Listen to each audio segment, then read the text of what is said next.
Hello everyone. Welcome to the second module of our program of this particular section that I will be speaking about.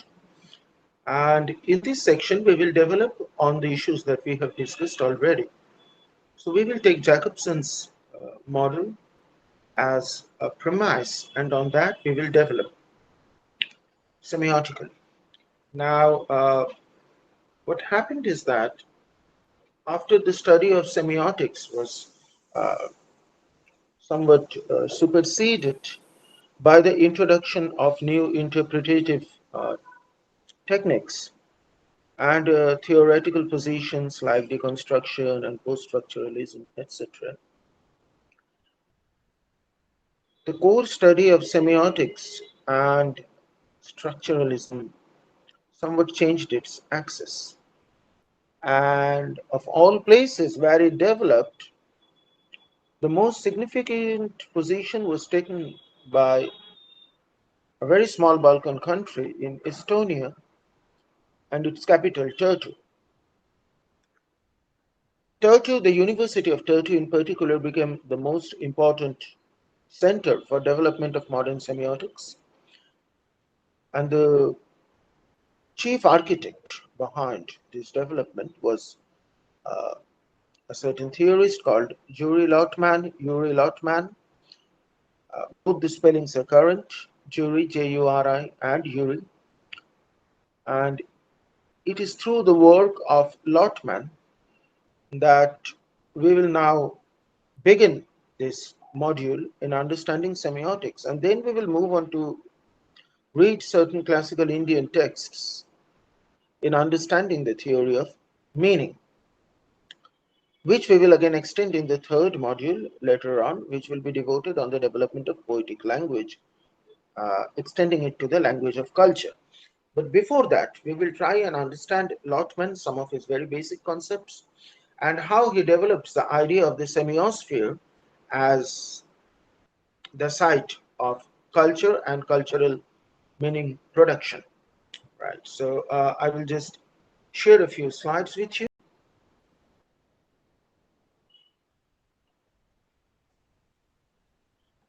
So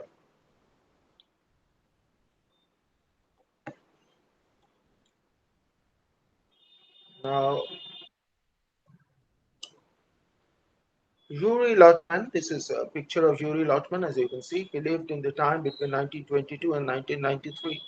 The chief architect behind what came to be known as the Moscow Tartu School of Semiotics.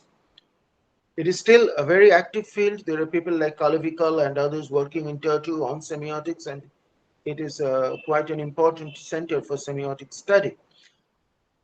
The Universe of the Mind came out in the mid 80s, and there have been many editions thereafter with an introduction by Umberto Eco. It is largely a compilation of the various works that Lotman had uh, distributed over a long period of time. They were all brought together, and in this book, he systematically put them as a form of a thesis, as a development of a system of understanding culture in semiotic terms. So, this is a very significant book and a very central book in the understanding of cultural semiotics, as well as from a semantic point of view, in understanding how meaning is meant by culture, how culture means what it comes to mean. Now, what Lotman does is that he states, he takes a little bit from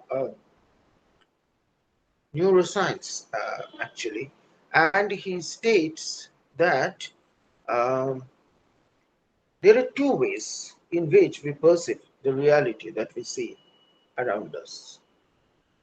One of it, if you just go to the next slide, one of it is, for example, when we take a look at a picture, we have the entire image taken in at one point of time. So we take the whole and then we break it down into its constituent parts. Uh, this, for example, looking at an image of taking this perceived reality around us, whenever it comes in the form, in any form, that has to be taken in together. then this is something that is along the synchronic axis of our perception. And this is what he calls the non-discrete axis of reality. On the other hand, we have the discrete axis, which is when we listen to language. A sentence or a piece of music, no matter however small, elapses over a period of time. It takes some time to be spoken. It takes some time to be spoken. So that is the diachronic axis of reality. And this is what Lotman calls the discrete axis of reality. So everything that we actually see around us is a play between the discrete and the non-discrete aspects of reality. Even neuroscience agrees with the fact that our brain is actually divided into these two parts.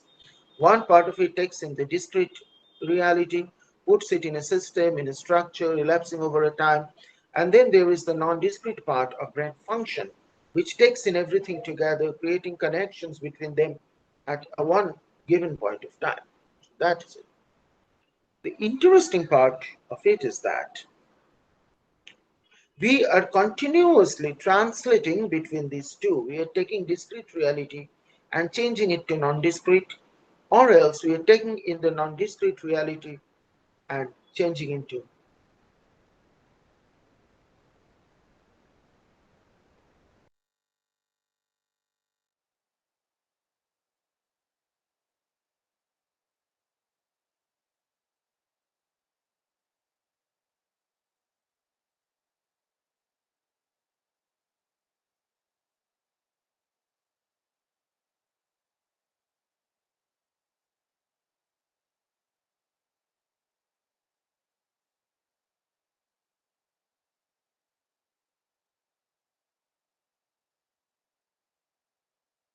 So we are translating this, we are making sense out of, or even if we talk about the weather today, which I have just seen, I am taking my non-discrete reality and changing it into discrete reality.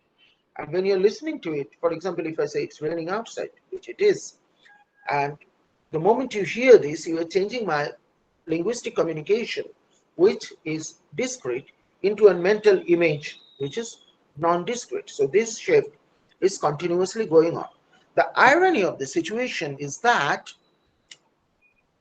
they are structurally like chalk and cheese.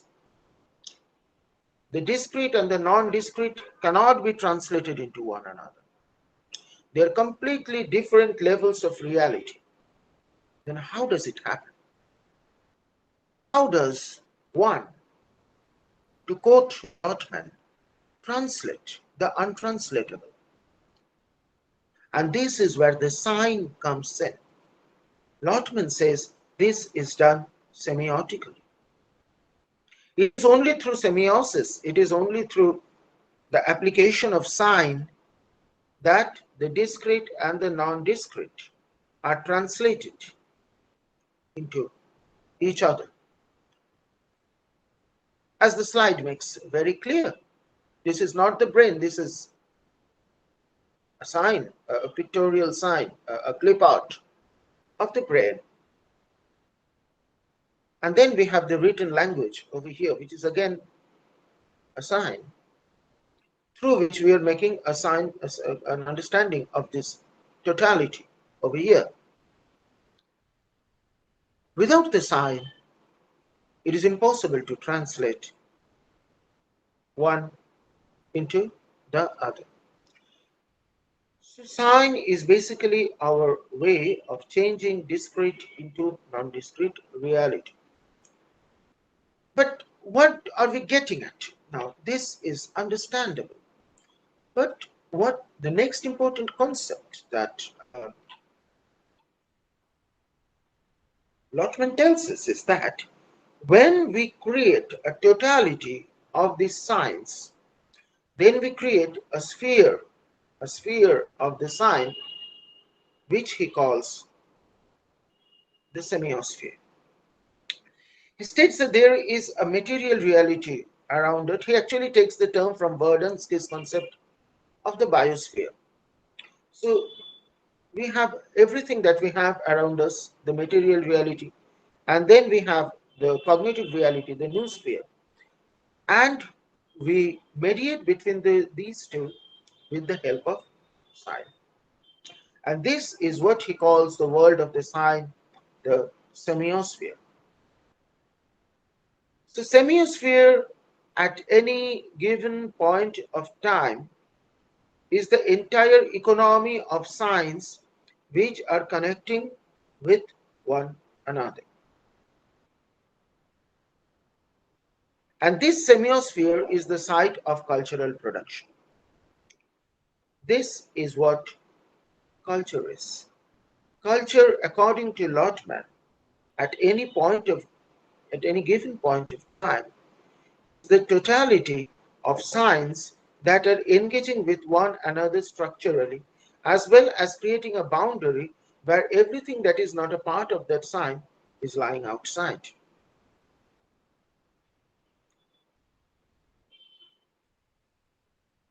The importance of the biosphere analogy is also important because just as we are producing culture, we are also part of the culture. Just like an organism intervenes in the environment of which it is already a part. Similarly, within a semiosphere, the moment we create a cultural artifact, the moment we create a cultural text, we are intervening and we are refashioning the existing signs within the semiosphere by at the same time being a part of that sphere. So we are both in it and above it at the same time. And this is culture. So culture for Lotman is nothing but the totality of a network of signs that is operating at one given point of time, creating an arrangement of network between themselves, creating a sphere of signs. And it is significant that in this model he places semiosphere somewhere in between the two because culture takes its materials from the biosphere and then it tries to move to the cognitive noosphere. The biosphere, the phenomenal reality, and the mental sphere of the noosphere, they are not mutually compatible. It is only through the use of science that one can be translated to another. For example, I can take a paintbrush and a pen and a canvas, which are part of my phenomenal reality around me, and I can present the thought that is in my mind with the help of a painting, which is a sign, which is signifying.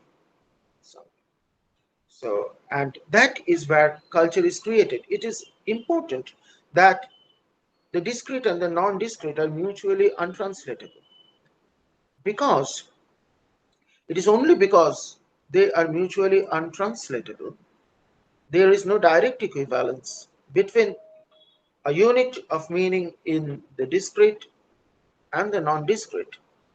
Because of the lack of the equivalence, it becomes a creative space. And it is from this creativity that culture comes out. Okay, so that is how culture is defined by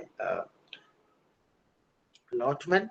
Uh, just a small kind of a practical application, and then we will move on to something completely different, although related, which is the Indian thinking, Indian classical thinking on meaning making, which is a different world altogether.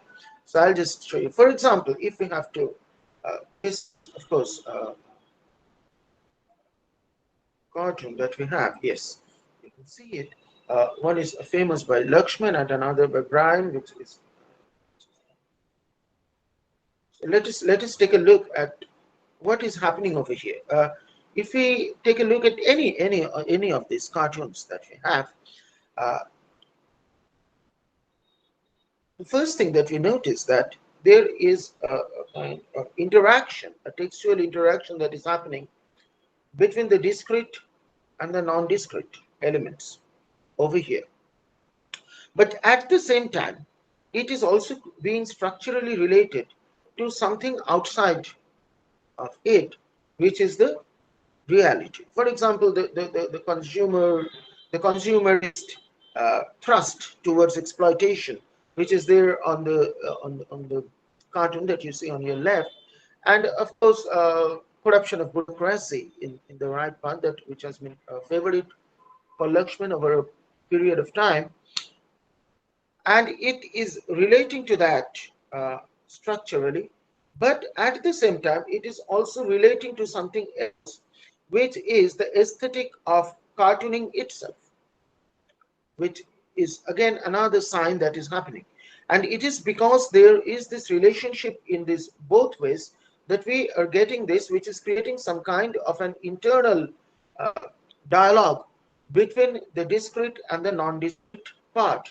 Each of the characters are reminding us of something,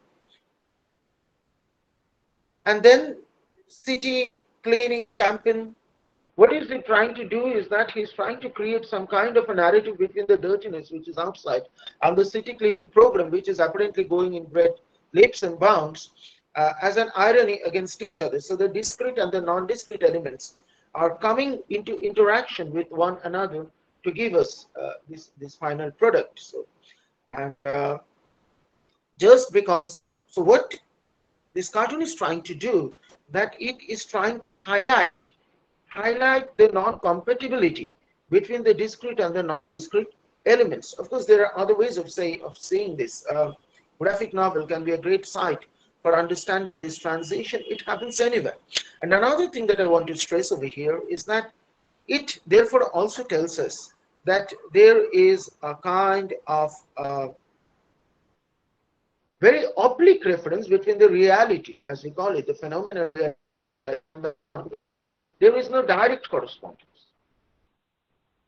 If we go back to Jacobson's point of view, the referentiality here is problematic. The referentiality is rhetoricized. That is how the sign actually occurs. If we just think of Saussure's idea of the sign, it's all right that the signifier and the signified are all present, but what Saussure kind of insists again and again, that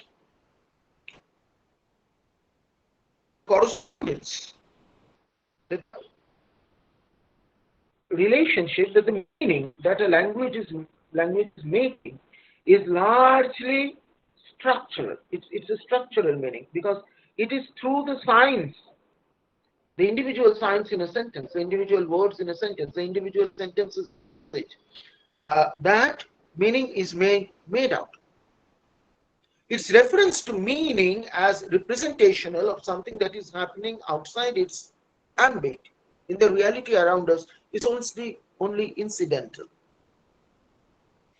And do not, and in that sense. So we will just go into some depth about this arbitrariness and the structure of meaning making through a completely different set of understanding. Okay, so we will just rest with over here and we'll move on a little bit towards the Indian understanding. Okay, what? Let me first clarify that Indian philosophy of language and sign has been going on, as we all know, for many thousands of years, and through many philosophical schools and schools, and even within various schools there have been groups, and given the way Indians have been argumentative about various parts, there have been thousands and thousands of different points of view that are coming, and it is too exhaustive to be covered in a single lifetime by a single group or sampradaya, leave alone a single lecture which has its time limitation. So what I'll do is that I will just go through certain milestones and largely follow the Nyaya philosophy, which is one of the Sikh Astika darshanas that we have, and which has engaged a lot with the question of the sign and the question of language. And so it is largely through a Nyaya point of view, and that also a small part of Nyaya part of point of view, which is Shabda Bodh, that I will explore. the next part.